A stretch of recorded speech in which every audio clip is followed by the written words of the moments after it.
Parle Marilène est un enjeu très important dans la période dans laquelle nous vivons. Si Dieu vous a appelé et a établi son Église dans ce moment, c'est pour faire une différence. Pas juste pour supporter, subir et essayer de traverser tant bien que mal, mais au milieu de cela, se lever et briller. C'est un appel à quelque chose, vous entendrez parler dans cette saison, que j'appelle la radicalité. Le fait que Jésus appelle des personnes à le suivre dans un engagement radical. Et ce qui va faire que nous allons être une église qui brille et qui fait une différence, qui est une réponse pour ceux qui nous entourent, ça nous oblige à accepter de suivre Jésus en payant un grand prix, à la hauteur de son amour pour nous. Ça nous oblige, cette saison nous oblige à être véritablement l'Église. Et quand dimanche dernier, Anne introduisait magnifiquement ce temps que je crois dans lequel on doit continuer, Marilène aussi nous y a conduit autour de cette sainte scène, c'est parce que c'est pas la lutte contre le péché, être saint pour être saint. L'enjeu, c'est le monde qui nous entoure. Si nous nous sanctifions, si nous renonçons au péché, si nous prenons position pour le suivre avec la même intensité de son amour pour nous à la croix, il nous demande de répondre à cela, pas par nos forces, mais par sa grâce en nous, que celui qui est pur se purifie encore. Dans cette période, pour que nous soyons une réponse. Et là, il n'y a pas une pression humaine. C'est la grâce de Dieu. Je m'abandonne parce que sans toi, je ne peux pas y arriver. Mais j'ai décidé de lutter contre le péché, mais pas juste contre le péché, le choix de le suivre, de l'aimer. Ce n'est pas juste une lutte contre le péché. Vous comprenez ce que je veux dire ? C'est de le suivre à la hauteur de ce qu'il est en train de nous appeler. Et il nous appelle dans son amour et dans sa grâce. Et j'ai beaucoup de joie à continuer à prêcher sur ce thème. Et je vais l'introduire sous l'angle de la transformation et le changement. Ce qui caractérise la vie chrétienne, c'est le changement. Et le changement, c'est maintenant. Il y en a quelques-uns qui m'ont suivi là. Pas une campagne électorale ce matin, c'est une prédication. C'est le temps pour changer. Et le cœur, vous savez, de ce message dans le Nouveau Testament, c'est Jean-Baptiste qui a commencé, puis il a dit « changer ». Et quand Jésus appelle ses disciples, il leur dit « changer ». Suivre Jésus sans changement, ce n'est pas possible. Si tu le suis, il dit « tu seras transformé en quelque chose d'autre. Tu deviendras pécheur d'hommes. » Si tu me suis, il y a quelque chose qui se passe. Et la promesse de Dieu, vous savez, dans l'Ancien Testament, après plein d'essais, c'est la transformation et le changement de nos cœurs, de nos esprits. C'est ça la promesse. Tu seras changé. Quand on est de nouveau, c'est une transformation radicale. Nous passons de la mort à la vie, des ténèbres à la lumière. Pourquoi ? L'Évangile, ce qu'annonce et propose Jésus, c'est une transformation. Et ma question, c'est où en es-tu dans ta transformation ?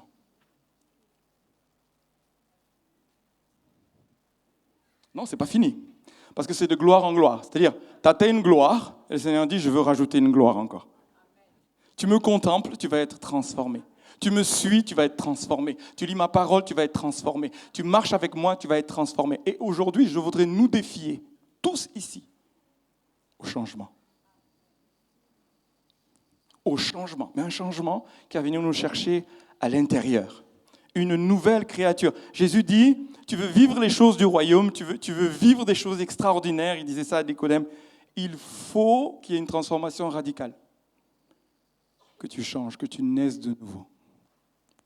Et c'est un processus. On est de nouveau, mais on doit continuer à changer. Et je peux vous dire, chez moi, dans ma vie, il y a du travail. Encore. Et je pleure devant Dieu, devant les choses qui ont encore besoin d'être changées. Mais il vient dans son amour, comme on a chanté ce matin, transformer. Et ce processus s'appelle la sanctification. Qui continue encore et encore. Pourquoi ? Pour ressembler à Jésus. Le but de tout ça, c'est de ressembler à Jésus. C'est d'être comme lui. Si on devait résumer pourquoi nous sommes ici, tel il est, tel nous sommes dans ce monde. On veut être comme Jésus. Et Dieu veut renouveler dans son Église la recherche de sa présence pour être comme lui, être transformé pour être comme lui, pour concrètement lui ressembler, le refléter. Et ça touche à notre rapport au péché, aux choses qui lui déplaisent, parce qu'on veut lui ressembler. Tout ce qui est né de Dieu, dit Jean, ne pratique pas le péché. Tout ce qui est né de Dieu ne pêche pas. Dieu et le péché, c'est vraiment, il ne peut pas avoir de communion. Si tu es né de nouveau, il y a une aspiration, un moteur intérieur à haïr le péché. Mais je vais vous dire, la transformation dont je parle, c'est un processus d'étape après étape, et c'est des changements d'habitude. Le péché, quand il est pratiqué, produit des habitudes. Et la transformation, c'est la mauvaise habitude qui va être transformée dans une bonne attitude. Et vous savez, les habitudes cumulées font de toi un disciple qui suit Jésus. Et disciple, vous savez, la racine de disciple vient de discipline. D'une pratique d'habitudes qui sont liées à la communion que tu as avec lui et qui fait de toi un disciple. En fait, un disciple, c'est quelqu'un qui a appris de nouvelles habitudes de la marche, de la communion avec Dieu, et qui devient un disciple. Il y a une marque de Jésus. Tu suis Jésus, et dans la communion avec Jésus, il forme en toi des habitudes. Et en fait, c'est quoi le processus? C'est toutes les mauvaises habitudes qui sont transformées par de bonnes attitudes. C'est ça la marche avec Jésus, c'est ça la sanctification, c'est ça lui ressembler. Et Paul, il dit un truc qui me bouleverse. Il dit, le seul moyen d'y arriver, c'est de marcher, c'est-à-dire d'avoir une habitude de vie selon l'esprit. Ainsi, tu n'accompliras pas les désirs de la chair. Tu vas être rempli de lui, rempli de son esprit. Tu vas marcher après Jésus, marcher après le Saint-Esprit. Et puis ainsi, tu ne vas pas être attiré par les mauvaises habitudes. Avant, tu marchais selon la chair et ça produisait la mort, ça produisait le péché. Tu entretenais un péché. Peut-être même que tu sentais qu'il n'était pas bon pour toi, mais tu n'arrivais pas à t'en débarrasser. Le Saint-Esprit vient nous assister ce matin, depuis le début de ce culte, pour nous donner la force d'abandonner le péché et d'avoir maintenant une pratique, une marche régulière, des nouvelles habitudes, selon l'Esprit, pour lui ressembler et être un disciple. Et nous avons tous de bonnes, mais nous avons tous de mauvaises habitudes. Un disciple qui a décidé de suivre Jésus va s'attaquer à des mauvaises habitudes et les transformer par des nouvelles pratiques qui vont suivre Jésus, suivre l'Esprit de Dieu et inscrire en nous de nouvelles habitudes. C'est pour ça que tu es transformé de gloire en gloire. Ça va être très concret ce que je vais nous partager ce matin. Ça va être très concret. Comment mettre en place de nouvelles habitudes? C'est quoi une habitude? Vous savez, c'est quelque chose que nous faisons sans même y penser. Elle se forme par la répétition. Philippe Jaurès disait, l'habitude, c'est plus fort que le désir. L'habitude, c'est très très fort. Vous savez, moi, je me lave les dents le matin, pas parce que j'en ai envie, parce que j'ai fait un choix de santé dentaire qui fait que je me lève, je suis obligé de me laver les dents. Vous comprenez? C'est insupportable, c'est une force. Ce n'est pas une question de « Ah, il faut que je me lave les dents, je me lève le matin, il faut que je me lave les dents, il faut que tu te laves. » Non, non. C'est plus fort que le désir, ce n'est pas un désir. Enfin, à des moments, on peut tellement aimer avoir les dents propres qu'on peut avoir envie de se laver les dents. Mais je peux vous dire, le matin, c'est comme un pilotage automatique. Vous savez, je cherche ma brosse à dents, je me lave les dents. L'habitude. Vous savez, nous avons de mauvaises habitudes dont la racine est le péché. Un disciple qui suit Jésus, il va identifier ses mauvaises habitudes et il va les confronter avec l'aide du Saint-Esprit. Et les changer. Et tous ici, écoutez bien, tous ici, nous avons à un rendez-vous avec le Seigneur pour confronter nos mauvaises habitudes, parce que pour changer une mauvaise habitude, il faut une habitude qui soit bonne. Il n'y a rien d'autre à faire. Et c'est une pratique, c'est pas juste un coup de baguette magique, c'est un processus dans lequel on rentre et qu'on décide de suivre le Saint-Esprit, parce que marcher par l'Esprit et selon l'Esprit, c'est établir de nouvelles habitudes. Vous savez que 40% de notre vie sont faits d'habitudes dont nous n'avons pas conscience. C'est énorme. Le sujet, il est là pour nous. Quelles sont les habitudes qui te nuisent ? Peut-être même tu n'as pas conscience de ces habitudes. Vous savez, je vais vous donner quelques témoignages pour que vous sachiez que dans ma propre vie, c'est le cas. J'ai dans mes faiblesses les domaines sur lesquels, Jacques il dit, nous bronchons tous de plusieurs manières. Nous avons tous de mauvaises habitudes, des fêlures dans nos vies. Elles ont besoin d'être identifiées, que par le Saint-Esprit, il y a un processus qui te conduise à de bonnes habitudes, à être libéré d'anciennes mauvaises habitudes. Récemment, dans un groupe de partage qu'on a appelé Allélone, il y a des choses dans ma vie, dans mon rapport à l'argent, le Seigneur a mis la lumière d'une mauvaise habitude héritée de mon enfance, d'un temps où j'ai manqué. Ça fait une fêlure dans ma vie. Et je partageais ça à des amis, je demandais la prière, et puis il y a une parole de connaissance qui est sortie, qui est venue me percuter. J'ai pris cela, je me suis tenu devant Dieu, et ça a produit tout un processus de guérison et de libération pour créer de nouveaux chemins émotionnels, mentaux, pour être libre et marcher en nouveauté de vie. Est-ce que je peux avoir un amen, s'il vous plaît ? Non, réjouissez-vous avec moi, s'il vous plaît. Mais je voudrais vous donner un témoignage un peu plus ancien. J'ai été, avant de rentrer dans le ministère, tout ça, donc ça remonte à des années, victime de la pornographie. Et pas une fois, ni deux, mais piégé dans la mauvaise habitude. Et c'est un mécanisme. Vous savez, une habitude, c'est quoi ? C'est une répétition. D'accord ? Elle devient une partie de nous. C'est une seconde nature. On est inscrit dedans. Et je peux vous dire que c'était violent pour moi parce que ça m'humiliait. Et devant Dieu, dans ma passion pour Dieu, mon désir de lui plaire, je savais que ça ne jouait pas. Et ce que je vais vous partager ce matin, c'est des clés d'un processus de transformation d'une mauvaise habitude. J'ai été délivré de cela.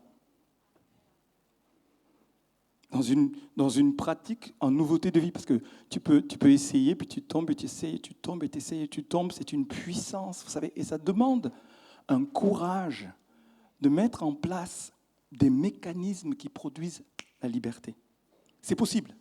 Et c'est basé sur les éléments que je vais vous partager ici. Je parle des péchés redondants ce matin. Une chose que tu fais, que tu sais qu'il ne faut pas faire, mais tu es piégé dedans.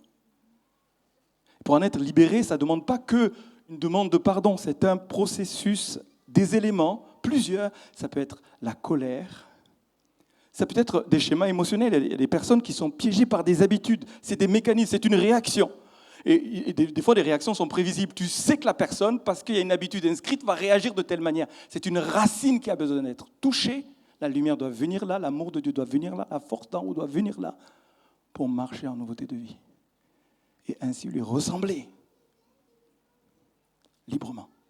Je ne sais pas les habitudes auxquelles tu peux être confronté. Je parlais d'argent, au rapport à l'argent, le rapport à la nourriture.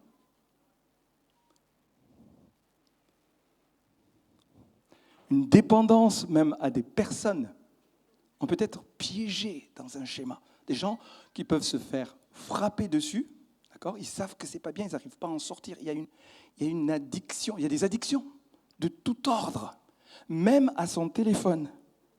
Non, mais je peux vous dire, c'est une vraie addiction. Il y a des gens, ils ne peuvent pas ne pas consulter, c'est compulsif.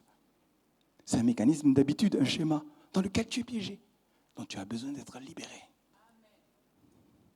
Et quand j'en parle, je ne parle pas avec culpabilité ici, mais prendre conscience de ce qui te tient, qui est une racine. Et on va voir que des fois, ça vient chercher des choses qui sont en dehors de ce à quoi tu es confronté. La racine n'est pas forcément ce qui se voit, c'est le symptôme. Il y a quelque chose à l'intérieur qui t'empêche de ressembler à Jésus ou d'obéir aux impulsions du Saint-Esprit. On va par là, ah non, je suis piégé ici.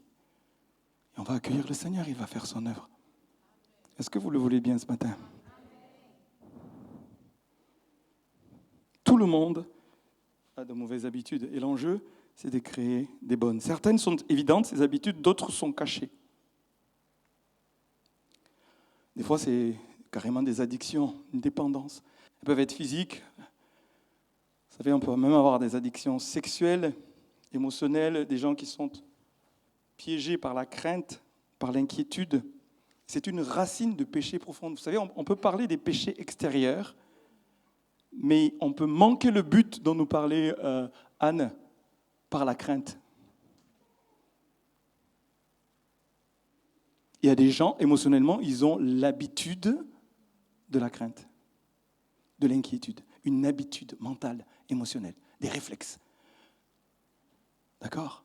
Il faut le confronter sans honte et venir devant Dieu et le traiter. Et c'est très important. Mais vous savez, on peut avoir aussi des mauvaises habitudes ou des addictions spirituelles. La Bible nous parle de la cupidité. L'amour de l'argent est une addiction. Il y a des gens qui vraiment, et ça peut aller loin. L'idée, c'est de s'exposer à la présence de Dieu. Et puis, vous savez, ces habitudes ont un point commun, elles nous gâchent la vie.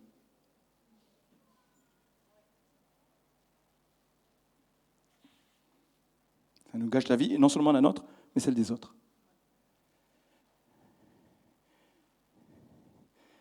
Nous, êtres humains, nous sommes des créatures d'habitudes. C'est comme ça. Ça se crée. Et la somme de ces habitudes intégrées à la vie d'une personne, ça détermine son caractère. Toutes tes habitudes cumulées, plus il y en a de mauvaises, plus tu as mauvais caractère. Plus il y en a des bonnes, plus tu as bon caractère et tu ressembles à Jésus. Vous comprenez pourquoi je vous engage dans le processus de transformer les mauvaises par les bonnes. Et plus il y en aura, plus vous allez briller, je peux vous dire, vous allez briller de sa présence. Pourquoi? Parce que vous avez identifié le mécanisme et le processus. Et c'est très, très important. Et la thérapie de Dieu est là pour nous, avec des éléments qui sont liés vraiment à mon expérience, mais surtout sur la parole de Dieu. Certains disent, on peut changer une mauvaise habitude en 21 jours. Vous avez entendu ça déjà? D'autres disent en 30 jours. Alors pour moi, ça prend au moins 40 jours. Quel que soit le temps que ça prend, l'essentiel, c'est que ce soit dans un processus et que ce processus s'enracine dans ta vie.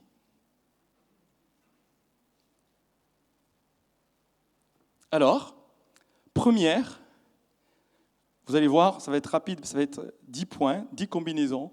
Imaginez, j'ai fait un acronyme sur délivrance. C'est 10 points. Je vais aller rapidement et je vais nous mettre en mouvement ce matin. Parce que l'essentiel, ce n'est pas d'entendre une prédication, mais c'est de la pratiquer. Jésus a dit, enseignez-leur à observer ce que je vous ai prescrit. Donc ça veut dire qu'il y a la théorie, puis maintenant, il y a action, la pratique. C'est terrible pour un prédicateur d'avoir prêché et puis de ne pas avoir participé et vu l'application de la prédication. Ça fait partie du mandat que tu prêches, tu enseignes, mais tu crées un atelier pour pratiquer ce qui a été enseigné. Et si la personne, en essayant de le pratiquer, n'y arrive pas, elle vient vers toi et tu dis « Comment je fais, j'y arrive pas ?» On travaille ensemble jusqu'à ce que, ça y est, j'ai compris, je l'ai appliqué dans ma situation et j'ai connu la liberté et la libération.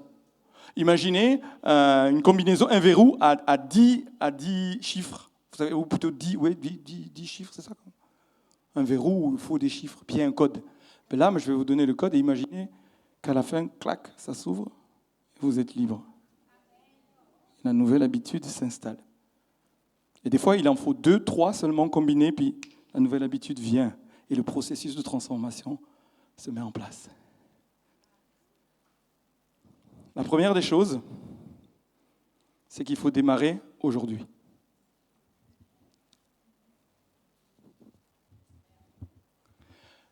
Est-ce qu'il y a des professionnels de la procrastination dans ce lieu? Demain. Jésus dit, chaque jour suffit sa peine. Demain, on ne s'en occupe pas, c'est maintenant que ça se passe. Aujourd'hui, tu as conscience de ton problème, tu sais ce que c'est, décide que ça se passe aujourd'hui. Et le Seigneur dit, écoutez-moi bien, par le Saint-Esprit, si aujourd'hui, vous pouvez écouter ma voix, n'endurcis pas ton cœur aujourd'hui. C'est maintenant que c'est aujourd'hui le jour du salut. C'est aujourd'hui le jour de la délivrance. Si tu décides que dans le processus, je décide, c'est maintenant. Le fils prodigue est rentré en lui-même, il a dit, je me lèverai, maintenant je me lèverai, j'irai vers mon Père. Il y a des turning points, des moments de conscience où tu dis, j'ai décidé. Sans cela, ça va attendre demain, après-demain, puis une semaine passe, 2 semaines passent, un mois passe, et la problématique est là, elle s'installe. Et vous savez ce qui se passe? Plus tu attends, plus la force de la mauvaise habitude s'enracine. Tu veux ressembler à Jésus? Décide aujourd'hui que ça change.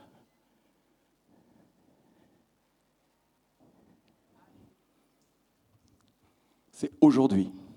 Tu ne maîtrises pas demain, d'accord? Aujourd'hui.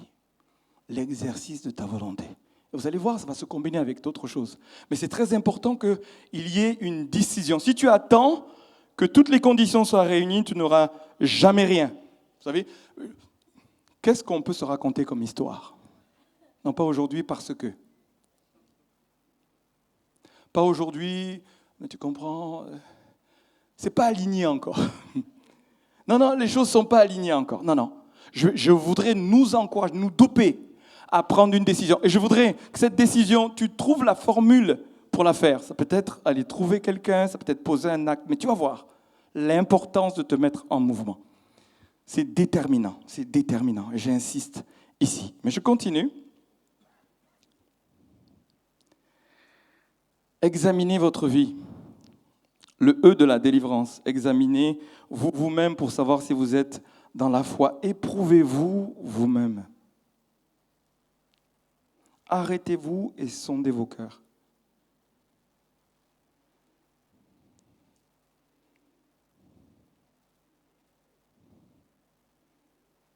Arrêtez-vous et sondez vos cœurs. Une mauvaise attitude ou une mauvaise habitude, une blessure qui est là, qui est cachée, intensifie sa douleur et s'enracine en nous.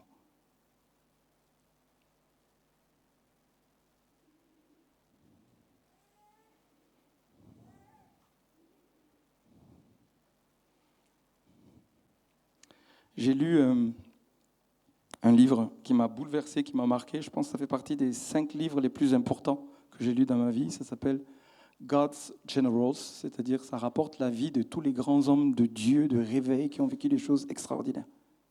Vraiment.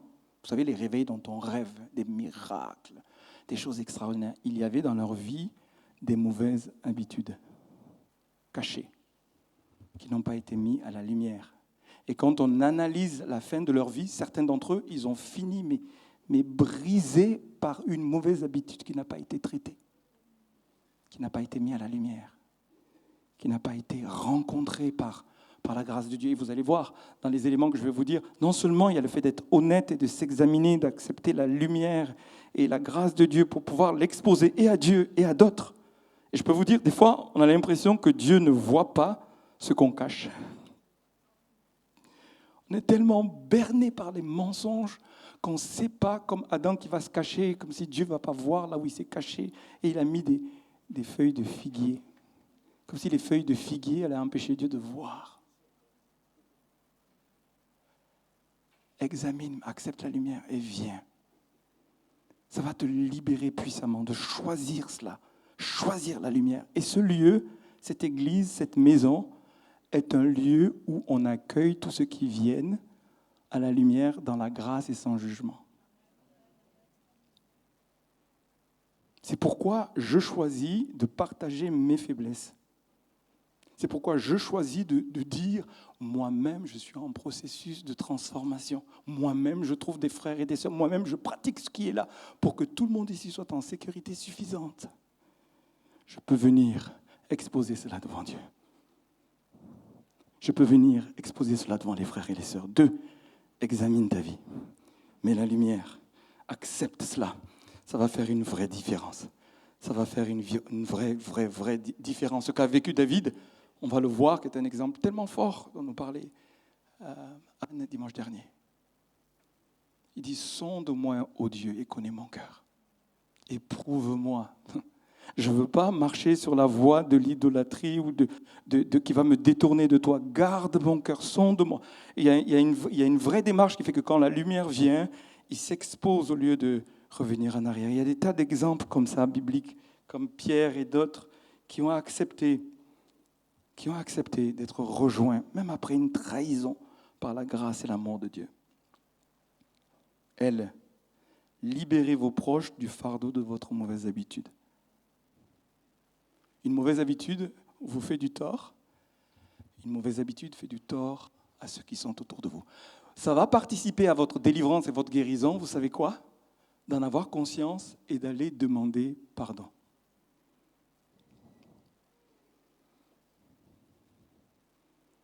Libérez. Vous souffrez d'une colère destructrice, de paroles qui font du mal. Dans ce processus, non seulement je décide de commencer aujourd'hui, j'examine ma vie, je m'expose à la lumière de Dieu, mais je viens dire à celui qui en souffre, à ceux qui en souffrent, dire mon pardon et les libérer par la puissance de la confession. Les mauvaises habitudes blessent inévitablement les gens autour de nous. Blessons et nous culpabilisons nous-mêmes. La Bible nous dit, dans la mesure que cela dépend de toi, vis en paix avec tous les hommes.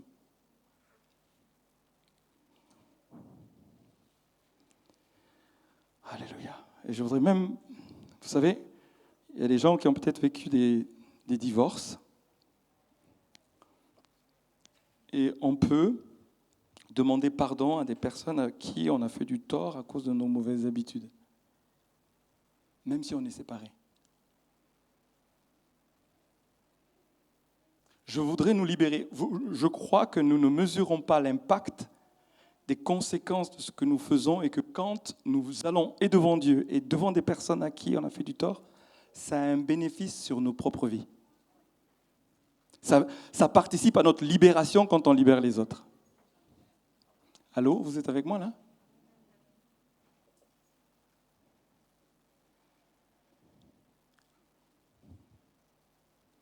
Dieu résiste aux orgueilleux, mais il fait grâce aux humbles. La grâce, c'est le vrai pouvoir du changement.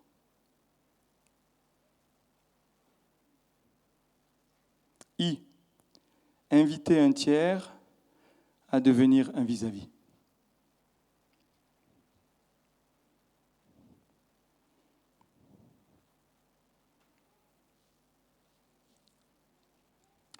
L'opposé de l'addiction, c'est pas la sobriété, c'est la connexion. La Bible nous dit, confessez-vous les péchés les uns aux autres, priez les uns pour les uns les autres, afin que vous soyez guéris et libérés. Parce que tu es en connexion, parce que tu es en relation, parce que tu mets de la lumière devant Dieu, mais que tu viens le partager à quelqu'un, et que cette personne prie avec toi, il y a une puissance de délivrance qui est liée au moment où tu confesses à quelqu'un d'humain, qui est là et qui écoute, qui est dans la grâce. Parce qu'une telle chose ne peut pas se vivre si la personne qui t'écoute n'est pas dans la grâce. S'il est dans le jugement, de toute manière, ça ne pourra rien donner de bon. Il va t'accueillir et il va prier, pleurer avec toi. Il va se tenir à tes côtés. Et puis Dieu dit, non seulement la guérison vient, c'est Dieu qui guérit, d'accord ? Mais il y a une grâce, une puissance de libération qui vient parce qu'un tiers est au courant. Quelqu'un qui va être comme ton gardien, qui va être derrière toi et qui va prier, qui va te soutenir jusqu'à ce que tu aies la victoire. Vous savez, je méditais il n'y a pas longtemps ce texte d'Exode 17 où Moïse est les mains levées devant Dieu avec la verge de Dieu pour la victoire du peuple d'Israël. Vous savez, il y a un combat qui se mène. Josué conduit le peuple d'Israël, mais la Bible nous révèle ça, c'est un mystère pour moi. Il est là debout sur la montagne, la verge de Dieu levée, et puis quand il a les mains levées, il y a la victoire. Quand il a les mains en bas, il y a la défaite. Et il a réussi à garder les mains levées parce qu'il a trouvé un Aaron et un Hur pour aider à avoir les mains levées jusqu'à une pleine victoire. Ta victoire est liée au fait d'avoir des Aaron et des Hur.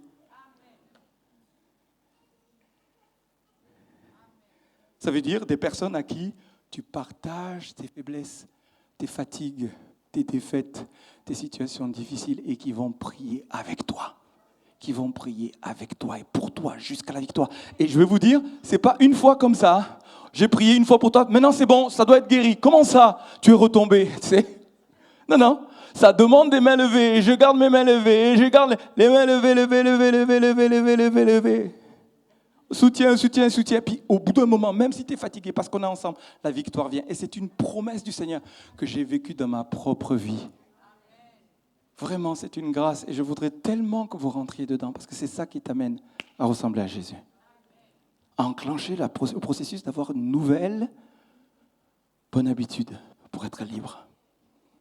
Inviter un tiers à rentrer dedans. Deux valent mieux qu'un, dit la parole. Parce qu'ensemble, s'il tombe, l'un relève son compagnon. Mais malheur à celui qui est seul et qui tombe sans avoir un second pour le relever.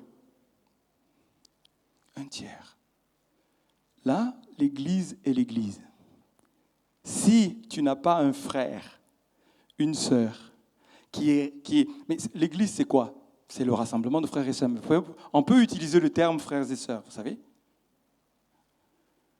Mais que ce n'est pas du sens, que ce n'est pas du poids. Un frère, c'est celui à qui tu es en capacité de partager ton cœur, mais même les choses les plus douloureuses, et qui va prier jusqu'à ce qu'il y ait la vie. C'est comme ça, c'est la méthode de Dieu, l'Église, des tiers, des frères, des sœurs. Si on n'a pas ça, finalement, on ne vit pas l'Église. Et l'isolement, c'est un vrai danger dans notre génération, dans ce temps. Vous savez, depuis qu'on est soi-disant connecté par Internet, les réseaux sociaux, les applications, quelles sont les personnes que si tu avais une grande crise dans ta vie, tu vas appeler? Je ne sais pas si c'est des followers qui débarqueront. Quand tu as les vrais problèmes, là, c'est les vrais. Mais c'est ceux avec qui tu as bâti une relation où tu peux l'appeler frère. Ça demande du courage. Alors peut-être que tu as vécu des trahisons, peut-être que tu as vécu des gens qui ont révélé ou n'ont pas tenu un secret. Ça peut être très très douloureux. Mais ce n'est pas parce que ces gens-là existent que les vrais frères et les vraies sœurs n'existent pas. Et nous, quand on fait des groupes à l'Elon, il y a une clause de confidentialité absolue. Et même les épouses ne savent rien de ce qui se passe dans un groupe allélon d'hommes mariés. Vous me suivez là?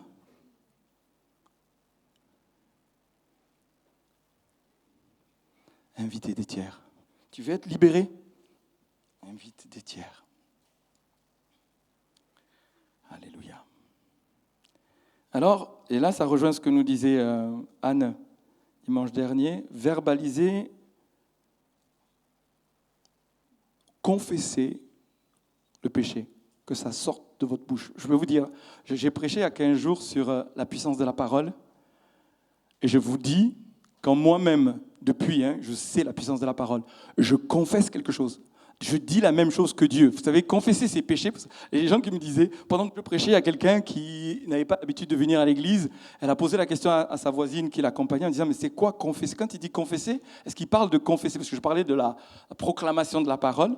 Elle croyait qu'on était en train de parler de la confession quand on va voir un prêtre et puis qu'on confesse ses péchés. Vous savez, ce fameux système catholique qui est basé d'ailleurs sur Jacques 5,16.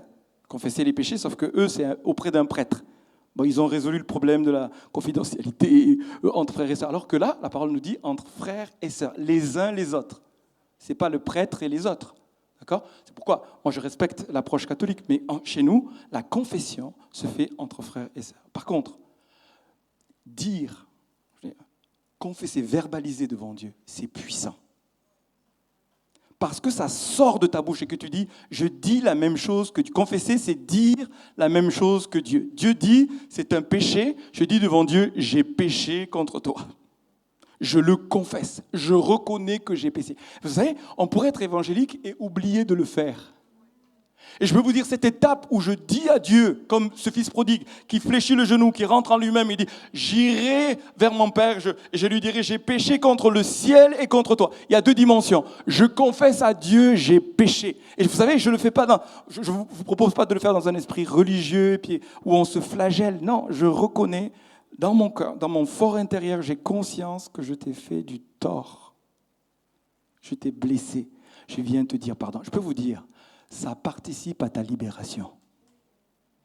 Je vous le dis.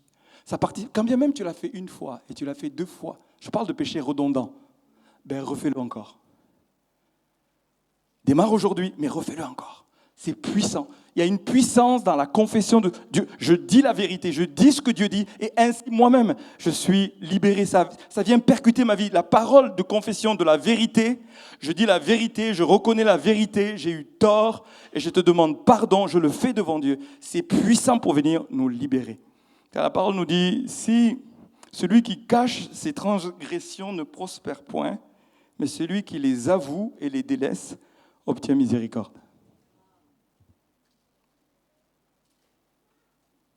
J'avoue. Je le dis devant Dieu. Et sans culpabilité, Dieu ne se lasse pas de pardonner. Alléluia. Tant que je me suis tu, tant que je ne reconnaissais pas ma faute, dit David, mes dernières forces s'épuisaient en plaintes quotidiennes. Attention, si tu te plains, attention que tu n'as pas loupé une occasion de demander pardon. En fait, c'était une blague, mais ce n'était pas une blague. Je t'ai fait connaître mon péché, je n'ai point caché mes torts, j'ai dit, j'avouerai mes transgressions à l'Éternel. Vous savez, Dieu prend plaisir quand on reconnaît ses torts. Et c'est ce qui s'est passé pour David. Quand Nathan vient, il expose son péché, de suite, il fléchit le genou. David est un homme selon le cœur de Dieu, pas parce qu'il était parfait, mais parce que quand la lumière venait, il reconnaissait. Je le reconnais. Je le reconnais. L'homme selon le cœur de Dieu dit ce que Dieu dit, obéit à une bonne attitude. C'est ça qui va faire de toi un chrétien qui va rentrer dans de nouvelles habitudes et ainsi être transformé. Cette attitude de cœur plaît à Dieu. Ce n'est pas d'être parfait, excusez-moi, mais c'est de reconnaître ses torts. Vous vous souvenez, quand Jésus il parle de ce publicain et qui vient devant Dieu puis qui dit, celui qui est rentré justifié, c'est celui qui se frappe la poitrine et dit, aie pitié de moi. Je suis pauvre pécheur, je le reconnais. Jésus dit, c'est celui-là qui revient justifié. R, refuser de blâmer les autres. On est champion, c'est pas de ma faute. C'est pas de ma faute. Et quand je donne ma langue au chat, je vois les autres.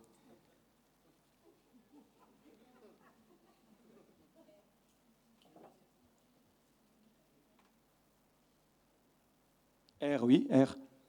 C'est la suite. Non, ça ne vient pas? D'accord.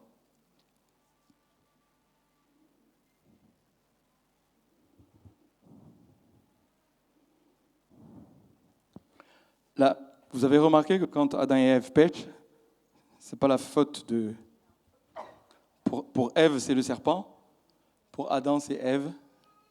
Et vous savez, la première marque du péché, c'est je cherche quelqu'un d'autre pour être puni que moi. Ah, mais ce n'est pas de ma faute, c'est mes parents. En fait, si je dis ça, c'est quelqu'un d'autre qui a produit la mauvaise habitude dans ma vie. Tu ne seras jamais délivré si tu ne dis pas, c'est moi là. Le fautif là, c'est moi. Quand bien même on peut aller chercher des choses dans le passé, mais je suis responsable. Il y a quelque chose que j'assume. Je suis responsable. Je viens et je refuse. C'est un choix. Vous savez, et je trouve que c'est assez beau que ça puisse même arriver. Il y a quelque chose qui arrive et puis tu décides, dans les fratries, de prendre la faute sur toi. Il y a quelque chose que Dieu... Ça ressemble à Jésus, vous savez ça? Notre grand frère qui prend notre tort, mais refuse d'accuser les autres.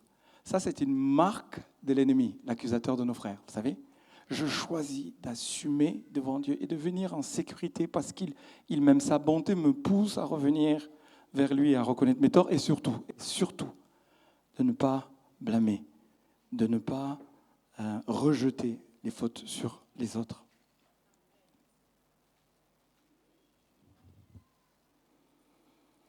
Alléluia.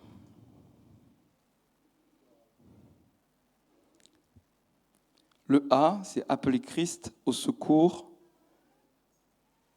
et donnez-lui le contrôle de votre vie. Vous pouvez me dire ce matin, je voudrais vraiment changer, mais je n'y arrive pas.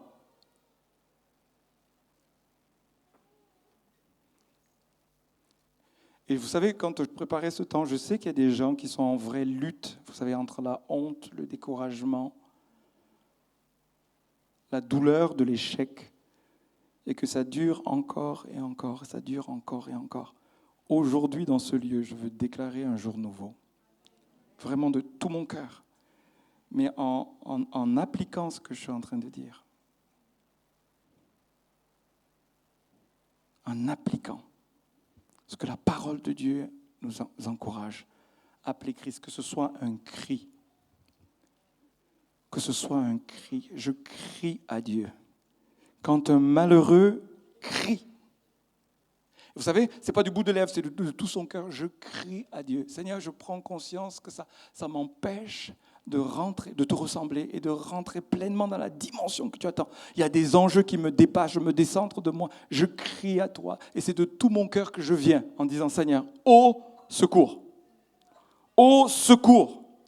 Prends le contrôle ici. Vous savez, on a dit, viens régner. Seigneur, viens régner. Je veux que ma vie vienne s'exposer à ta lumière et que tu prennes le contrôle, que tu sois le Seigneur. S'il n'est pas le Seigneur, si ce n'est pas lui qui est là, qui habite au plus profond et qui nous donne la force, si ce n'est pas lui qui vient régner, prendre la possession dans nos cœurs, de nos pensées, de nos êtres intérieurs, la délivrance, elle ne vient pas sans ça. C'est en lui que ça se passe. C'est en lui que ça se passe, c'est devant lui, en criant à genoux, mais en criant à lui. Et vous pouvez le faire avec des proches, vous pouvez le faire seul, vous pouvez demander de l'aide. Si tu veux apprendre à crier à Dieu, peut-être même, viens trouver quelqu'un qui va t'accompagner. Parce que des fois même, tu n'as peut-être pas la force de crier, tellement la honte te tient. Trouve un frère. Trouve. Et même crie au Seigneur. Si tu es sincère de cela, il va pourvoir. On l'a vécu tellement de fois. J'ai besoin d'un frère. Je crie à toi et tu pourvois. Tu viens me libérer. Alléluia. Appelez Christ.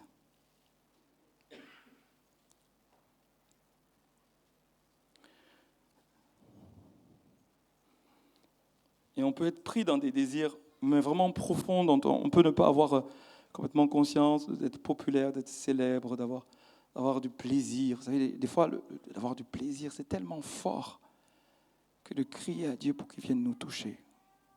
Crier à Dieu qu'il vienne nous toucher. Crier à Dieu. Alléluia. Haine, je voudrais aller couvrir le tout, puis nous laisser un temps où on applique cela. Le N, c'est n'oubliez pas de remplacer les bénéfices secondaires de votre mauvaise habitude. Une mauvaise habitude vient remplir quelque chose en nous. Identifiez-le. S'il n'y a pas autre chose qui vient rencontrer la force de ce que produit la mauvaise habitude, vous n'allez pas y arriver. Jésus dit, quand un démon il part, d'accord, il va dans les lieux arides, et il revient, si la maison est vide, il reprend sa place. Si une mauvaise habitude est chassée, traitée, et qu'il n'y a rien qui est remplacé, Jésus dit, attention, ça peut redevenir pire qu'avant.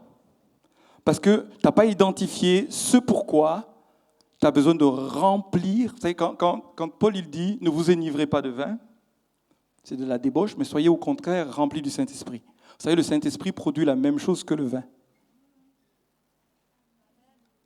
Vous me suivez là? Remplacer, trouver l'effet que produit. Trouve l'effet, mais il y a un effet positif. Il y a des gens, vous savez, ils ont une mauvaise habitude parce qu'ils sont seuls. Eh bien, trouve l'effet que produit d'être en connexion. Si tu es en connexion, vous savez, le nombre de gens, quand ils boivent en compagnie, ils aiment bien ça. Pourquoi? Parce qu'il y a quelque chose qui est rempli qu'ils ne trouvent pas ailleurs. Il s'agit d'identifier ce qu'il y a derrière. Vous savez, un manque de connexion, d'intimité, un manque de rencontre avec des gens qui viennent te remplir à l'intérieur, tu vas le remplir par autre chose. Ne vous enivrez pas de vin, mais soyez remplis, soyez en connexion avec le Saint-Esprit qui produit la joie ou l'effet que produit le vin.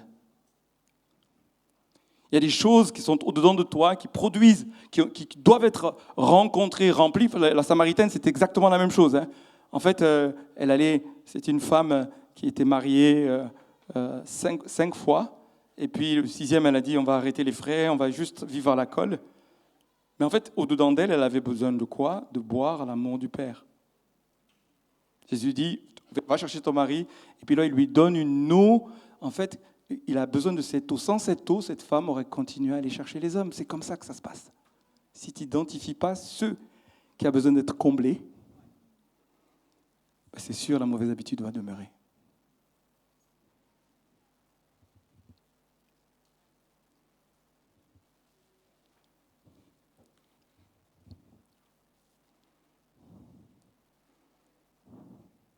C'est concentrez-vous sur quelque chose de meilleur. Changez de station. C'est un choix. Si tu es en train de regarder, vous savez, je vais vous donner quelques exemples par rapport à la pornographie. Il y a des combinaisons qui font que tu retombes et qu'il y a de la force à la pornographie. Il y a un horaire, il y a la solitude, il y a le fait d'être fatigué. Vous savez, les combinaisons, moi je les connais. Hein. Donc, ce qui a fait que tu sors de là, tu confesses, tout ce que je suis en train de te dire, mais il y a aussi le choix de changer de station. Je change de station. Je décide de me déconnecter. C'est un choix, c'est un mécanisme. Je décide de porter mes regards sur autre chose. Je décide, vous savez, et de préparer. Moi, j'appelle ça le fait d'avoir des portes de sortie, des issues de secours. Vous savez, une issue de secours, ça sert à quoi? Au moment où il y a le feu, tout est préparé pour que tu puisses s'en aller. Pour pas que tu crames à l'intérieur. Eh bien, focalise ta pensée sur quelque chose qui est préparé d'avance. Parce que quand ça monte, le feu est là, tu n'as pas le temps de réfléchir. Prévois les issues de secours. Ça parle à quelqu'un ce que je suis en train de dire là. C'est-à-dire que ça veut dire, tu es dedans, tu appelles un ami, tu préviens, je vais t'appeler, il y a quelque chose qui va se passer, qui va faire que tu vas sortir et tu vas focaliser ta pensée et ton cœur sur autre chose. Tu vas être en communion, tu vas t'engager avec quelqu'un. Tu décides de le faire. Tu décides de le faire. Alléluia. Prends garde à ta façon de penser, car ta vie est façonnée par tes pensées. C'est tellement important que, vous savez, la transformation profonde passe par le renouvellement de la pensée. Notre manière de penser la chose, la mauvaise habitude dans laquelle on est prise. Dans la tentation, ce qui est fait, c'est de recentrer ses pensées et de les focaliser et sur la parole de Dieu, sur la personne du Saint-Esprit, sur la personne de Jésus. Et je finis par le E de délivrance, c'est éloignez-vous de la tentation. Fuis les passions de la jeunesse, dit Paul à Timothée. Vous savez, en face de la tentation, en face de nos faiblesses, le courage, c'est de fuir. Vous connaissez courage fuyant? Là où tu es tenté, là où tu es faible, l'enjeu, ce n'est pas d'essayer de résister à la tentation dans ce sens. Vous savez, le nombre de fois où ça m'est arrivé dans cette période avec la pornographie, où je dis, bon ben, je vais attendre un peu pour voir si je vais résister. Je vais attendre un peu. Et puis quand ça commence, bon, je vais bientôt partir. Et puis au bout d'un moment, tu t'arrêtes et puis tu t'installes, tu dis, bon, on y est déjà. On ne résiste pas, on change de station et puis on fuit. Courage, prends ton courage. Vous savez, ce courage-là, c'est je sais que j'ai besoin de la grâce et de la force de Dieu, que dans ma nature charnelle, je ne vais pas y arriver. Je prends mon courage et je pratique une nouvelle habitude de pas résister à la tentation, mais de fuir. Paul dit à Timothée, fuis. Fuis les passions de la jeunesse. Planifie soigneusement ce que tu fais. Et le fait de le planifier, d'identifier comment le mécanisme de cette mauvaise habitude, et puis de vraiment mettre les choses en place. Comme je le disais tout à l'heure avec l'issue de secours, pour que tu ne puisses pas succomber à cela et que tu triomphes du mal par le bien. Tu triomphes de la mauvaise habitude par le bien. Je vais terminer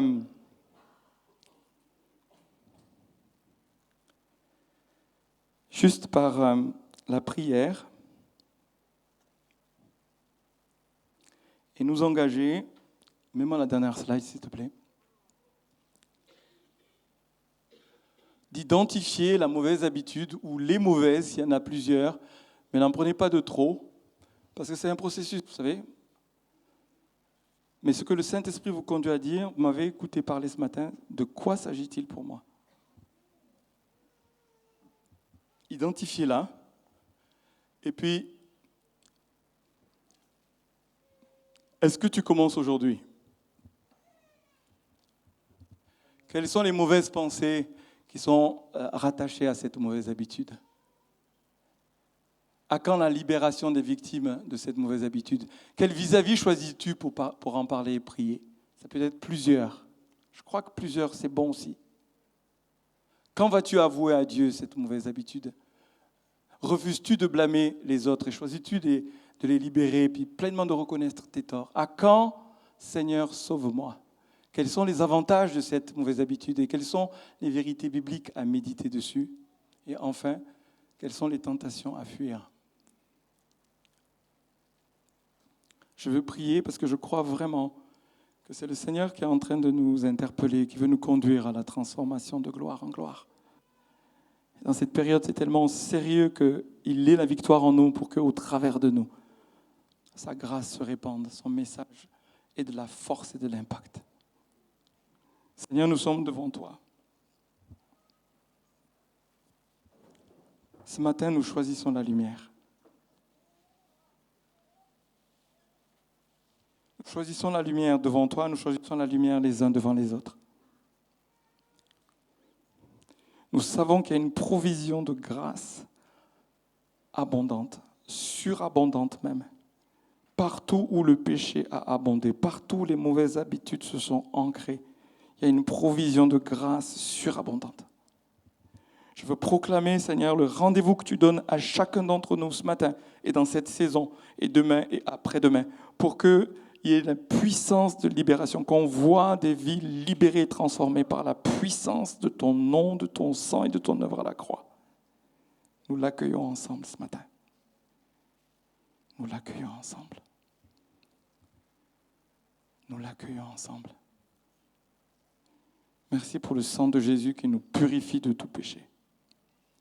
Pourquoi? Parce que nous choisissons la lumière. Nous décidons ce matin. Nous prenons position ce matin. Alléluia. Et nous voulons être mutuellement en communion. Je te prie, Seigneur, que dans cette semaine et puis ce week-end où on veut être l'Église ensemble, grandir en tant que communauté de frères et de sœurs, une famille, que ton sang nous purifie. Alors que nous choisissons la lumière et que nous voulons délaisser les mauvaises habitudes, les emprises qui sont là. Je veux parler aux racines de ces habitudes. Quelles que soient où est-ce qu'elles se sont plantées dans nos vies et leur origine, je veux déclarer que par la lumière de Christ, la guérison et la libération arrivent. Dans nos relations, dans nos vies, dans nos familles. T'exposes nos familles, tous ceux qui sont victimes des mauvaises habitudes des pères et des mauvaises habitudes des mères, ou même des enfants eux-mêmes. Que ta lumière soit, que la guérison soit. Nous choisissons que tu nous guérisses, que tu nous libères. Nous choisissons cela et nous le confessons au nom de Jésus. Tu es notre Seigneur. Tu es notre Maître. Nous l'avons chanté. Nous voulons que tu le manifestes au plus profond de nos cœurs et de nos pensées. Au nom de Jésus-Christ. Alléluia. Alléluia. Au milieu de nous, le Seigneur est en train d'appeler des personnes qui doivent passer de la mort à la vie, connaître cette transformation profonde pour devenir disciples. Je veux juste vous donner l'occasion de répondre au Seigneur. Et pour l'ensemble de l'Église, il faudrait nous donner l'occasion de répondre au Seigneur, les uns et les autres. Celui qui veut dire « je veux démarrer aujourd'hui ». Celui qui veut dire « je veux trouver un vis-à-vis ». Il est là peut-être. Faites une démarche. Celui qui veut dire « je veux confesser ». Vous pouvez venir devant ici. Mais qu'il y ait quelque chose qui se passe et que la combinaison se mette en route pour des délivrances profondes. Au nom de Jésus-Christ. Au nom de Jésus-Christ. Au nom de Jésus-Christ. Au nom de Jésus-Christ. Au nom de Jésus-Christ. Alléluia. Au nom de Jésus-Christ. Au nom de Jésus-Christ.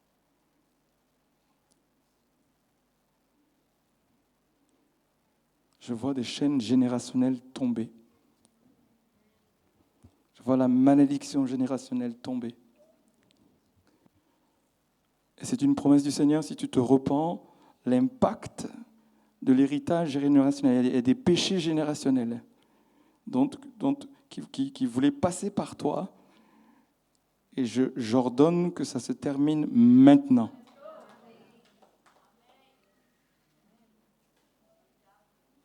C'est terminé maintenant. Il a pris la malédiction pour que tu aies la bénédiction.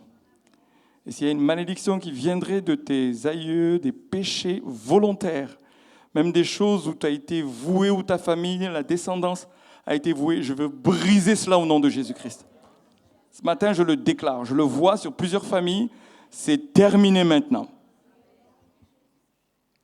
Les corps sont libérés, les esprits sont libérés, les schémas mentaux sont libérés, même émotionnels sont libérés au nom de Jésus-Christ. Au nom de Jésus-Christ.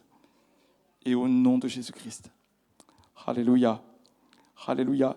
Il y a des pères, des parents qui ont à prendre position dans leur maison par la repentance. Vous allez voir la malédiction être brisée. Vous avez pu même l'observer sur vos enfants, un schéma qui se transmet. Il y a la lumière qui vient dessus ce matin, au nom de Jésus-Christ. Au nom de Jésus-Christ. Merci, Père. Merci, Père. Merci, Père. Je vais donner l'occasion à ce que, tranquillement, dans la présence de Dieu, si tu peux mettre juste une nappe, n'importe laquelle, qu'on réponde au Seigneur. Moi, j'ai terminé et qu'on s'expose à la présence du Seigneur. Il y a juste besoin de 5 minutes, on s'examine, mais qu'il y ait un acte posé. Tu peux l'écrire, tu peux envoyer un message, tu peux te lever, mais rendons-nous disponibles aux uns, aux autres ici ce matin. Soyons une famille. Accueillons la grâce de Dieu. Partageons la grâce de Dieu. Vraiment, je vous le demande. Je vous le demande. Au nom de Jésus. Je vous le demande. Je suis très, très sérieux. Soyons disponibles pour accueillir. Allons nous-mêmes. Si vous sentez que ça brûle dans vos cœurs, que ce soit vous, faites l'exemple. C'est un lieu de liberté, un lieu de grâce.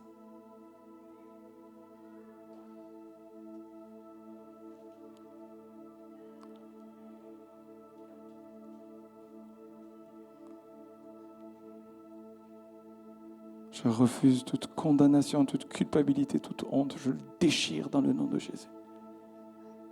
Tu as déchiré le voile, Seigneur, qui nous séparait de notre Père, pour que nous puissions nous approcher avec assurance du trône de la grâce et d'être secourus. Il y a du secours auprès de Dieu.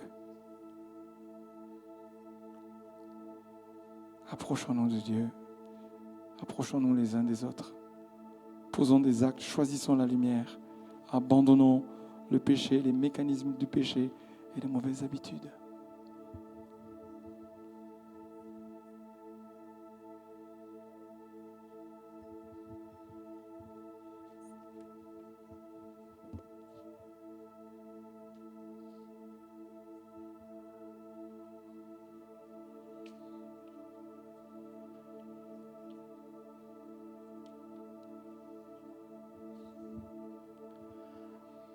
Une chose concrète serait de rendre témoignage. Ça peut se faire sur Workplace, vous pouvez envoyer un mail, mais rendez témoignage des délivrances que vous avez déjà vécues ou que vous êtes en train de vivre. Donnez gloire à Dieu. Ouvrez des portes d'espérance. Ouvrez des portes d'espérance. Ce que Dieu a fait pour vous, il veut le faire pour d'autres. Témoignez ce midi, ce soir, demain, témoignez de l'œuvre de délivrance que Dieu a produite dans vos vies. Ouvrez des portes, ouvrez des portes, ouvrez des portes.